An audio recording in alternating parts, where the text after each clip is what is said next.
Urgent, Dog Pound fan, look at what just happened. Nobody saw this coming, huh? But first, make sure to subscribe to the channel because we bring you daily videos with the latest Dog Pound news, and don't forget to turn on notifications so you don't miss anything. Browns should seriously consider trading down if they can. From time to time over the past couple of months, I've made the argument on PFT Live that the Browns should consider trading down from number 2 if they get an offer they like. I might as well make it here too. The reason is pretty basic, which allows it to fit within my overall mental bandwidth. Every draft pick is a lottery ticket. Given the current state of the team's roster and salary cap, they need more tickets. That will translate to more affordable rookie deals. They gave up 3 first-round picks and more to get quarterback Deshaun Watson. It was a massive blunder, both as to the money paid and the young talent squandered. It arguably was a separate mistake to not flip defensive end Myles Garrett for young, cheap players after Garrett made it clear he wanted out. So they should listen, and other teams should call. Yes, phone calls are routinely made before the draft in all directions. It's part of the due diligence that every team does. While there's an obvious incentive in the media industry to turn the normal way of doing NFL business into borderline breathless reporting, it would be news only if 1, no one was calling the Browns, or 2, the Browns were refusing to talk. Last week, Browns GM Andrew Berry made it clear that they're keeping their options open at number 2.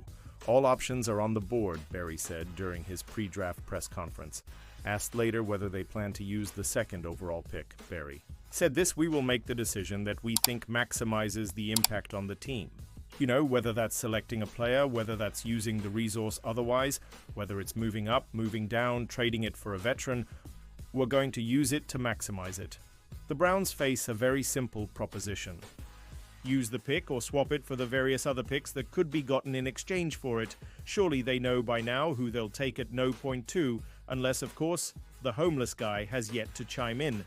Whether it's Travis Hunter or Abdul Carter, or whoever else it might be, they'll be hoping that one guy will individually have a greater impact on the team than a collection of guys via the package they're offered would have. Given where the Browns currently are, there's something to be said about quantity of picks, especially given the quantity of cap space that will be consumed in the coming years by the Watson and Garrett contracts. Pausing this news just to say that if you want YouTube to keep recommending the latest Dog Pound news to you, it's very important that you leave a like on this video. Thanks. Now let's get back to the news. Analyst says blockbuster trade for Kirk Cousins still on the table for Browns. Should it be, though? Kirk Cousins has been reporting to camp for the Atlanta Falcons, ending some speculation around him and the team's relationship since they benched the veteran for then-rookie signal caller Michael Penix Jr. Injury, inconsistent play, and an absurd number of turnovers led to that benching after a very promising start to the year for Cousins. His contract and note rate clause also make him next to impossible to move, which is probably another big reason as to why the Falcons have yet to move off of Cousins, despite them likely Allen on Penix as their QB1 to begin 2025. But it hasn't stopped several teams, including the Cleveland Browns, from inquiring about Cousins' availability in a trade. With the draft approaching this weekend, it seems more likely than ever that Cousins will be moved. And, according to the Athletic senior reporter Deanna Rossini, it seems like the Browns are still very much in on trying to trade for Cousins during the draft. Cousins still on the table for Browns. Rossini reported just one day prior to the draft that the Browns, Pittsburgh Steelers, and Minnesota Vikings were seen as teams still pursuing a trade with Atlanta for Cousins, with the Vikings as a less likely option. It seems like this is a very quiet race between 2 AFC North rivals for the veteran QB services. It's believed that Cousins would be against any trade that involved sending him to a situation involving a young QB, similar to the situation he faced in Atlanta last year. "If a trade were to happen, I'd expect it to go down on Saturday," added Rossini in her reporting on this interest. Cousins' big contract, coupled with his reported preference to land with a team where he's a surefire starter, makes things complicated for Cleveland, specifically.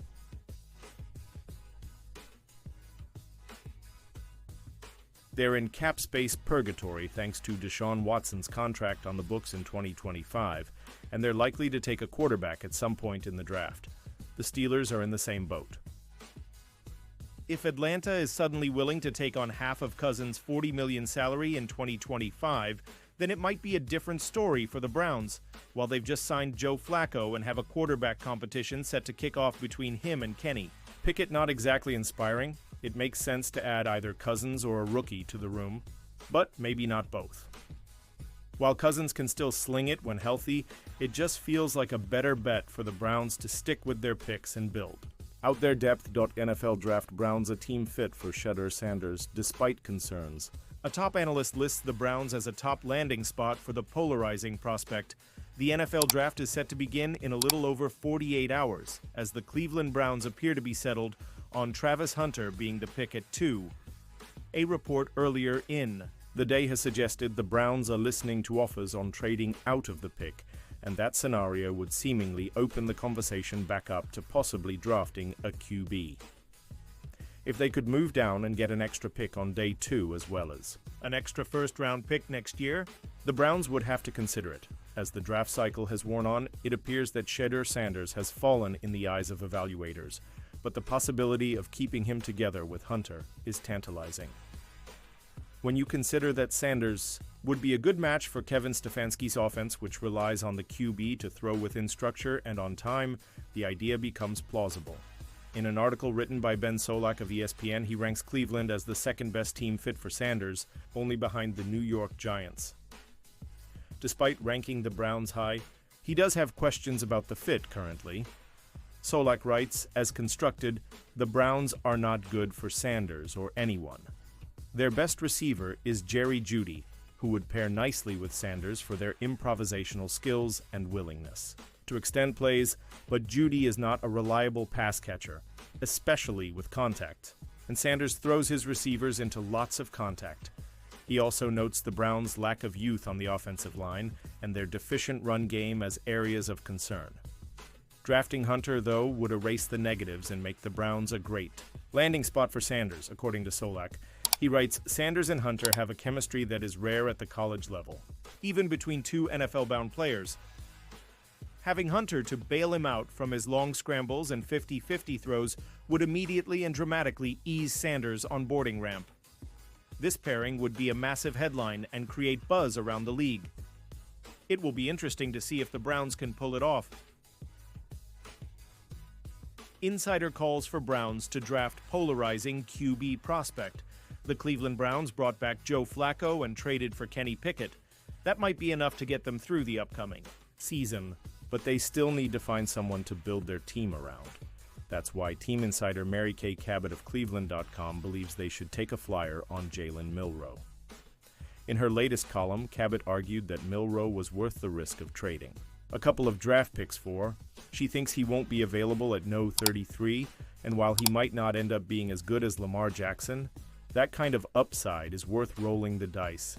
If I were the Browns, I'd probably move up from no 33 to get Milroe and surrender next year's second-round pick, which won't be as high as this year's, then throw in whatever else it would take depending on how high they're going, Cabot wrote.